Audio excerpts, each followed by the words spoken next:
What's going on? I'm Spencer Tillis with Burn City Sports. Well, the Jimmy Butler watch continues. Miami Star has now returned from his suspension, played 2 games, and while he was relatively quiet following last night's game, ESPN's Brian Windhorst had a lot to say in his recent podcast.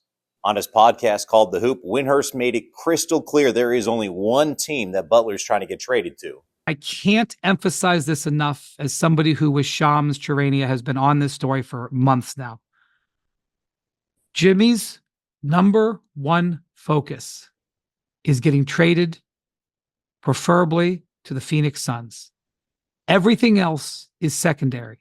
Not getting traded to Team X, not getting traded to Team Y, getting traded to the Phoenix Suns.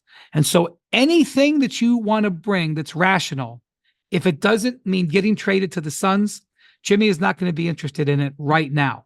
That's one thing you got to remember out of all of that. And that is the way he is operating. So here's the problem. Butler wants to get traded to Phoenix. The Suns would love to have him, but they need to move Bradley Beal, and Miami doesn't want anything to do with his contract. So that means we're now looking at a 3 or possibly even a 4-team trade to make this happen. And by the way, since Jimmy had his meeting with Mickey Arison on Thursday, there is no doubt an uptick in discussions around Jimmy Butler. The Heat shifted into a new gear after that meeting.